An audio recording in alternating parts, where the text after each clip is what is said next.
Sagittarius, love reading tayo ngayon. Tingnan natin kung sino yung patungo sa'yo ngayong July. Sino yung magpaparamdam sa'yo ngayong July, okay? Be open-minded po, hindi po halos lahat makaresonate. Kaya piliin nyo na lamang.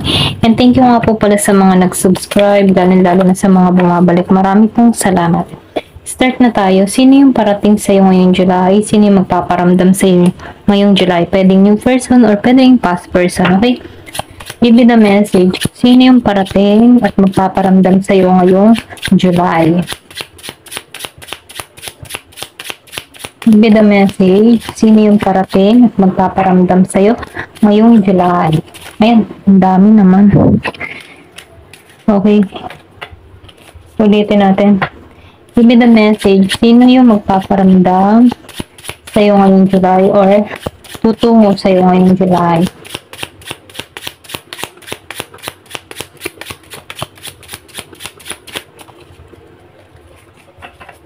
Give me the message. Sino yung parating sa'yo ngayong July? 10 of Hearts. Okay? Oh. Meron ditong 9 of Spades. Oh. Lumabas ang 2 of Hearts. So, meron dito nagmamahal sa'yo. Okay? Nasasaktan to. Ito na yung nakikita ko. Meron kang past person dito. Ito rin nakikita ko, and then nakikitaan ko rin dito, no, nahihirapan to sa sitwasyon, okay? Pero ganun pa man, ano, nakikitaan ko dito na meron dito gustong mabuo muli, okay? Gustong mabuo muli kayo. Meron ditong hindi nakakatulog, nahihirapan sa sitwasyon, nababagabag.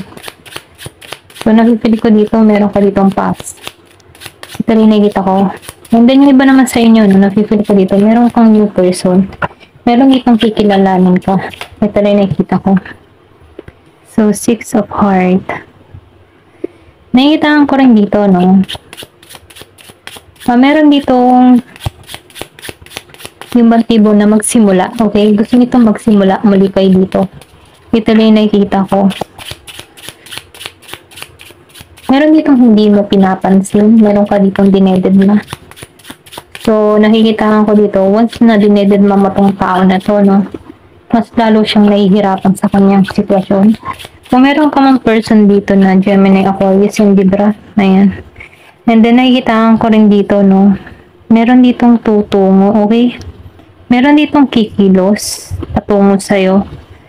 Mahanda na to. Ito rin nakikita ko, meron ditong travel. Meron ditong nasa ibang bansa. Kung meron ka ng person dito na Aries, Leo, Sagittarius. So, meron ditong travel. Pero ganun pa man, ano, nafe-feel ko dito, yung iba sa inyo, nagkaroon kayo ng problema ng tao na to, okay? Malakas ang past person dito. Ito rin nakikita ko. Meron kayo naging problema before. Lalo-lalo na sa pera. Meron dito may sakit. Or pwede rin sabihin, nagkakasakit na to kasi hindi siya nakakatulog dito, pwedeng insomnia, okay? Give me the message, ano pa yung mensahe. Pero ganun pa man, nakikitaan ko dito na gusto nito makipagkasundo. Okay? Ito lang yung nakikita ko. Meron dito, gustong tumungo sa'yo, ipahayag yung kanyang nararamdaman. Ito lang yung nakikita ko. Yung iba sa inyo, meron kang secret admirer. Nakamasid to, okay? So, meron ditong union. Asahan mo, meron ditong pagkikitang muli. Dun sa iba, no, hindi halos lahat. Kung meron ka mang person dito na Aries, Leo, Sagittarius, gusto nitong tumungo sa'yo, okay? Handa na siyang makipagsapalaran sa'yo. I think nagkaroon kayo ng problema before pagdating sa pera. Or pwede rin sabihin meron kang nakakausap through online. Nakikita ko dito na sa ibang bansa. Or pwede rin sabihin na may distance sa inyong dalawa, okay? Pwedeng Luzon, merong Bisaya, Mindanao, okay? Ito lang nakita ko, malaking distance. Kumbaga, tawid dagat, or pwede rin sabihin, tawid himpapawid. Pero ganun pa man nafe-feel ko dito na nagkaroon kayo ng issue before. Ito lang nakikita ko. And then yung iba naman sa inyo, no, nakikitaan ko dito na may new person, okay? Nagkakaroon to ng malaking interest sa'yo. Ito lang nakikita ko. Meron ka ditong kadiling or nakakausap na Scorpio, Cancer, and Pisces. Nakikitaan ko dito na gusto ka nitong ligawan, suyuin. Ito lang nafe-feel ko. Give me more information. So, meron dito offer sa iba. Meron ditong pagkikitang muli. Okay? Or pwede rin sabihin, meron ditong gusto kong makita. Ayan, pasensya na po kung meron kayong naririnig na tahol ng aso. Give me the message. Ano pa yung mensahe?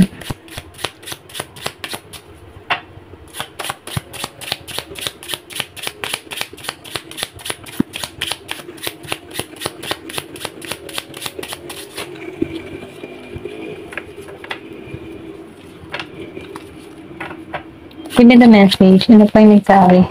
Namalsik ko. So, nasasaktan to. Okay? Meron itong nasasaktan, broken-hearted, hindi pa makamove on sa sitwasyon. I think, meron ka ditong past person, or pwede rin dinededma mo to. Pero ganun pa man, ano, nakikita ko dito yung new offer, new love. Okay? Meron ditong nasasaktan. Hanggang ngayon, hindi pa makamoving on sa sitwasyon. Or pwede rin sabihin, ikaw nasasaktan ka rito. Ito lang yung nakikita ko. Kung meron ka mang person dito na Gemini, Aquarius, and Libra, nasasaktan to. Or pwede rin sabihin, ito nagbigay pasakit sa'yo. Okay? Ito lang yung nakikita ko. Pero ganun pa man, ano, yung iba sa inyo, meron ditong gusto makasama ka. Gustong bumuo ng pamilya. Okay? Ito lang yung nakikita ko. Pasensya na kung meron kayo narinig na tahol ng aso. Meron kasing event dyan sa kabilang kapitbahay. Ayan. Give me the message. Ano pa yung message? Butterfly. So, nakikita ko dito, no? Meron ditong gusto ng yung ba tipong buuin muli yung relasyon. I think past person mo to, no? Gusto nito ng panibagong chapter, panibagong yugto sa inyong dalawa, okay? So, nakikita ko dito, no? Nagkaroon to ng masamang experience sa kanyang nakaraan. Na kung saan, kung bakit nadadala niya ito sa kasalukuyan, okay? Ito lang yung nakikita ko. Meron dito, ayan. Gusto nitong lumago kayong dalawa, okay? Meron tong karanasan ng kanyang kabataan kung bakit nadadala niya yun sa panahon ngayon, okay? Kung kailangan niya mag-heal dito, or pwede rin sabihin, meron ka ditong kadiling na meron bad experience sa past person niya, okay? O pwede rin sabihin, meron siyang unang asawa, or pwede rin sabihin, meron siyang karelasyon na before na hindi nag-healing, okay? Ito lang nakita ko kung bakit nadadala niya ito. Pero ganun pa man, nafe-feel ko dito yung transformation dito sa tao mo. Okay? Ito lang nakikita ko. Give me the message. Ano pa yung mensahe?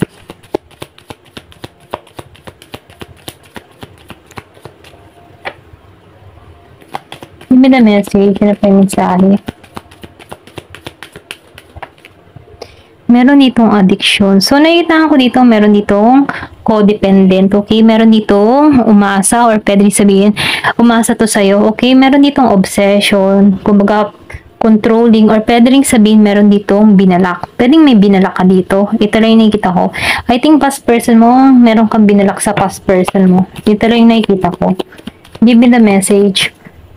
Kaya siguro to nasasaktan at umiiyak dito. Ito lang yung nakikita ko. Kasi meron ditong binalak, hindi ka makontak. Pero ganun pa man, ano, nafe-feel ko dito, mahal ka ng tao na to. Give me the message.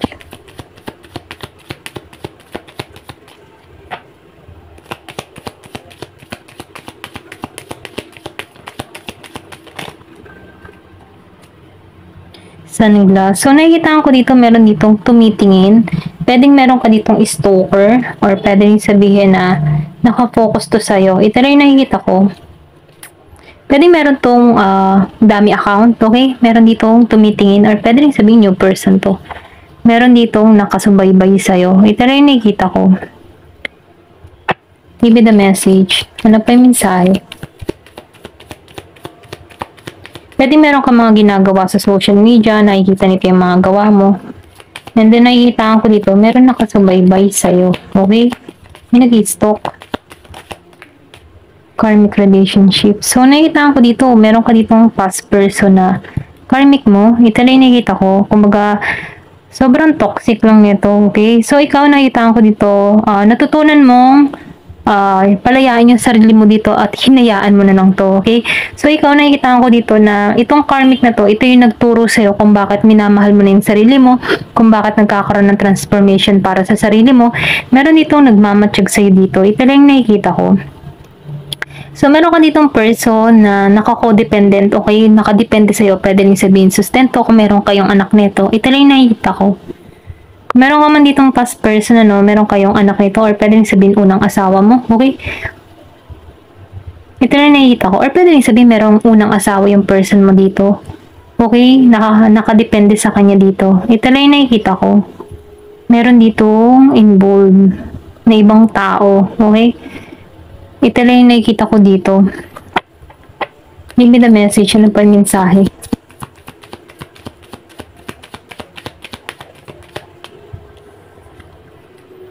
Dragonfly. So, nakikita ko rin dito, no? Meron ditong nag-healing, or pwede rin sabihin, nagsistart ka na mag-healing dito, okay? Kumbaga, naliliwanagan, kumbaga, nagkakaroon ka na dito ng kaliwanagan. Then, napipil ko din dito na meron ka mga natuklasan, okay? Or pwede rin sabihin, meron ka na natuklasan para sa sarili mo, no? Inaaral mo na, tinutulungan mo na yung sarili mo. Ito lang yung nakikita ko. Give me the message. Ano pa yung mensahe? Engagement ring. So, nakita ko din dito, no? Meron ditong ikakasal, or pwede rin sabihin meron kang proposal na ialo. Kung isa ka man lalaki, no? Meron ka dito gustong makita, gustong ng partnership, okay? Meron ditong pagkikita, meron ditong commitment. Pwede new person tong parating sa buhay mo. Kasi umaasa ka dito ng new commitment. Ito lang nakikita ko. Kasi nakikita ko dito may pagbabagong parating sa buhay mo eh. So, nakikita ko dito nag-healing na yung iba. Hindi halos lahat sa part na to ha. Give me the message. Minamahal mo yung sarili mo. Ano pa yung mensahe? So, nakikita ko dito may natingin sa larawan mo. Okay? Kumbaga, no, itong tao na ito patuloy na inaalala yung mga nakaraan. Pwede rin sabihin meron pa tong nakatagong picture sa'yo, okay? Kumbaga, ano, marami tong natutunan sa nakaraan. Ito lang nakita ko. Nagkaroon to ng pangunawa. Pero ganun pa man, gusto nitong gumawa muli ng memories sa inyo. Or pwede rin sabihin ikaw, gusto mong gumawa muli ng memories dito sa tao na to. Ito lang nakita ko. Kung meron ka ditong past person na hindi ka pa makamove on dito, napipil ko dito na gusto mo pang mag-continue yung relasyon nyo dito. Ito lang yung nakita ko. Okay? Pero ganun po man ano, piliin mo kung ikaw yung tinutukoy ko dito, okay? Kasi, ito lang napipil ko, meron ditong taong ganun. Hindi pa rin makawala sa nakaraan. Kumbaga, umaasa to na magkaayos pa kayo. Ito lang nakikita ko, or pwede sabihin ikaw, umaasa ka pa rito na magkaayos kayo ng tao na to. Ito lang nakikita ko dito. Tingnan pa natin dito sa card, ano pa yung mensahe?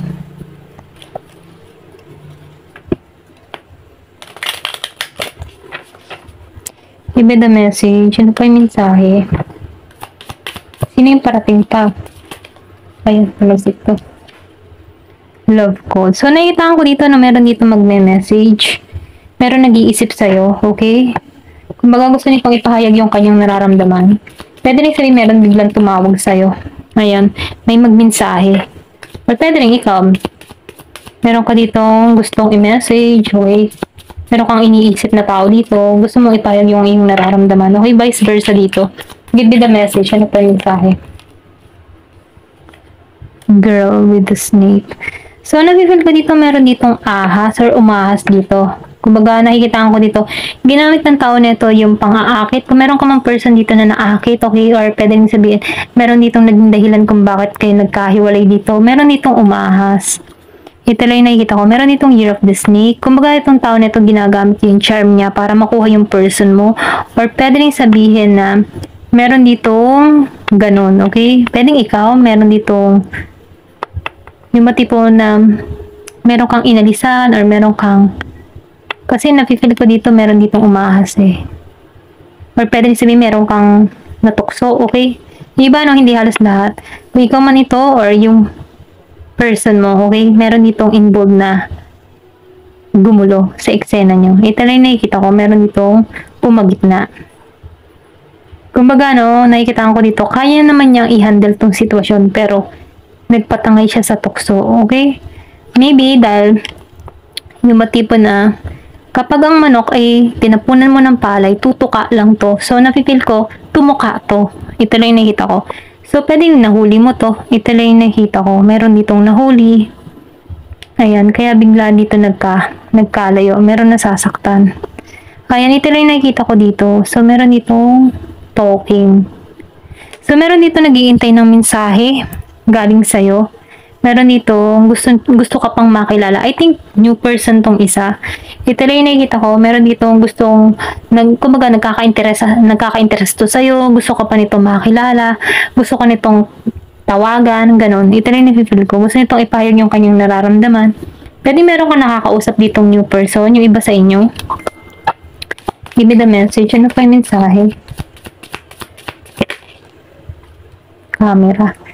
Dalawang lumabas na camera. So, may nag-iisip sa'yo. Ito lang yung nakikita ko. Gusto nitong gumawa ng memories. Or pwede rin sabihin ikaw, meron kang iniisip na tao. Okay, vice versa dito sa camera. Meron itong nakakamiss. Ayan. Gustong gumawa ulit ng panibagong memories. Ayan. Kung ikaw man ito or yung person mo, no? So, kilala mo naman yung sarili mo kung namimiss mo pa yung person mo. Kung hindi mo naman to namimiss, I think siya ito, no? Pero kung ikaw naman yung nakakamiss, maybe energy mo itong nababasa natin. Ayan. Tingnan pa natin, ano? Ayan. May nahulog kasi. Wait lang. Ayan. Give me the message. Ano pa yung mensahe? Sino tong parating sa'yo? Or sino tong gusto magparamdam sa'yo?